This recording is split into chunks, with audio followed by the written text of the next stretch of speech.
একজন ব্যক্তি যে সেটাকে চেয়েছে সেটা হচ্ছে সৃঞ্জয় ঘোষ। সে চেয়েছিল যে আমি 2018-তেই আমি গিয়ে ওই চেয়ারে বসবো। আজকে দেখুন এখন এটা যে বলা হচ্ছে এখন লড়াই বা এখন, এটা কিন্তু নয়, এটা কিন্তু 2018 থেকেই চলছে। একটা কথা বলি, আমরা সবাই আজকে আপনারা সবাই বিভিন্ন স্তরে কাজ করছেন, সবাই জানেন। আজকে কিন্তু অঞ্জন মিত্র, টুটু ঘোষকেও যখন মোহনবাগানে আরম্ভ করতে হয়েছে, তাদের কিন্তু কোনো বাবা ছিলেন না, তাদের কোনো কিন্তু কোনো পূর্বপুরুষ কিন্তু মোহনবাগানের অ্যাডমিনিস্ট্রেশনে ছিলেন না। তাদেরকে কিন্তু কষ্ট করে সেই জায়গাটায় বসতে হয়েছে, একজনকে প্রেসিডেন্টে বসতে হয়েছে, একজন জেনারেল সেক্রেটারিতে বসতে হয়েছে, কারণ তারা সেটা ডিজার্ভ করেছেন। তারা তাদের যে যোগ্যতা যারা দেখিয়েছেন মেম্বারদের কাছে যে দেখো আমরা যোগ্য ব্যক্তি, আমরা এই চেয়ারে গিয়ে বসছি। তাহলে আজকে এইভাবে কেন হবে যে না কারণ আমি ওনার ছেলে বলে আমাকে এই চেয়ারে বসতেই হবে? এটা তো নয়, এটা তো ঠিক নয়। যোগ্যতা তো তোমার নিজের ইন্ডিভিজুয়াল। দেখুন, বাবাদের আশীর্বাদ তাদের সন্তানদের প্রতি সবসময় থাকে, সেই আশীর্বাদের কোনো ইয়ে হয় না, কিন্তু সেই আশীর্বাদ এটা হওয়া উচিত নয় যে কারণ আমি কাজ করে দেখিয়েছি বলে তাই কারণে আমার বড় ছেলেকে, সেখানে তো ছোট ছেলেও আছে, আজকে তো এই কমিটির মধ্যে ছোট ছেলেও আছে, কিন্তু কি না আজকে আমার কাজের জন্য তুমি আমার বড় ছেলে তিনি আজকে ভোট চাইছেন যে আমার বাবার কন্ট্রিবিউশনকে দেখে আমাকে ভোট দেওয়া হোক। কেন? তার তো কোনো, তার নিজের তো যোগ্যতা দেখানো উচিত।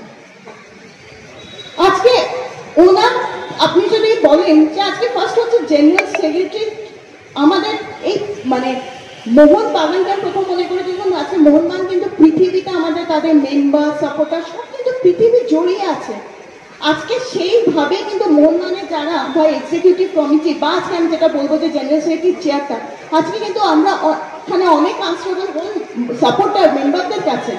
তাহলে আজকে এই চেয়ারটার ইম্পর্টেন্স কোন জায়গায় বলুন? আমাদের ওই চেয়ারটাকে কিন্তু রেসপেক্ট দিতে হবে, বুঝতে হবে যে এই চেয়ারটার ইম্পর্টেন্স কোন জায়গায়। আজকে আমাকে এই যে সৃঞ্জয় ঘোষ চাইছে আজকে চেয়ারের সাথে, তো আগে ফার্স্ট দেখতে হবে সেই চেয়ারটাকে সে কি রেসপেক্ট জানে, সেই চেয়ারটাকে রেসপেক্ট দিয়েছে। আজকে এজিএম এর আপনারা 2018-তে দেখেছেন, যারা যারা নিশ্চয়ই মেম্বার তারা নিশ্চয়ই অ্যাটেন্ড করেছেন, যে যেই চেয়ারে আমার বাবা বসেছিলেন, বাবা তো তখনও জেনারেল সেক্রেটারি ছিলেন, তিনি কি জেনারেল সেক্রেটারি সে রেসপেক্ট দিয়েছিলেন ওখানে? আজকে মোহনবাগান মাঠে খেলা চলছে, স্টেডিয়ামে মোহনবাগান মাঠে লিগের খেলা চলছে, ও বাবাকে ওখানে দাঁড়িয়ে গালাগালি দিয়েছে আমার বাবাকে। আমি বাবা বলে বলছি না, এটা আমার বাবা না, কিন্তু উনি তো ভুলে গেছিলেন যে ওনার মানে উনি জন্মে হয়তো ওনার কোলে উঠেছিলেন, কারণ টুটু কাকু আর কাকিমার বিয়ে আমার বাবা দাঁড়িয়ে দিয়েছে, সেখানে টুম্পাইকে তো হতেও দেখেছে, টুপলাইকেও হতে দেখেছে, তো সেটা তো ভুলে গেছে যে আমার কাকা হয় একজন 70 বছরের মানুষ, সব ভুলে গেছে।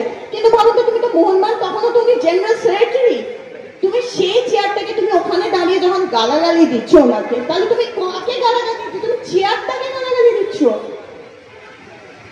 আজকে ও বলছে যে ডিজার্ভ ওইভাবে হয় না, তোমাকে তুমি ফার্স্ট রেসপেক্ট করতে শেখো।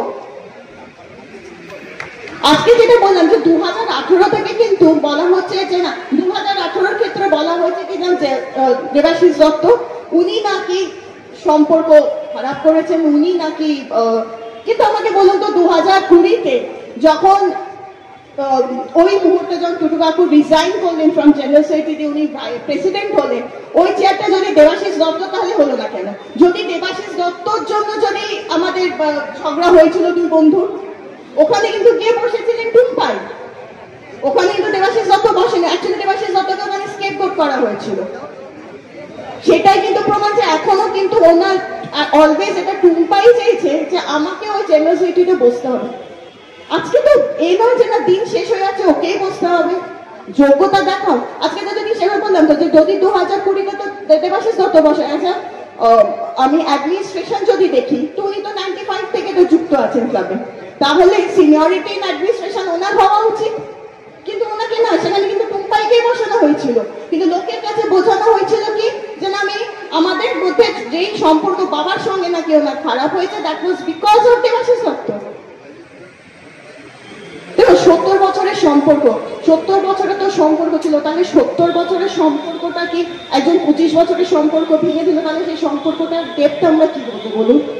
আর বাবা কিন্তু সেই বন্ধুত্বটা দেখিয়েছেন।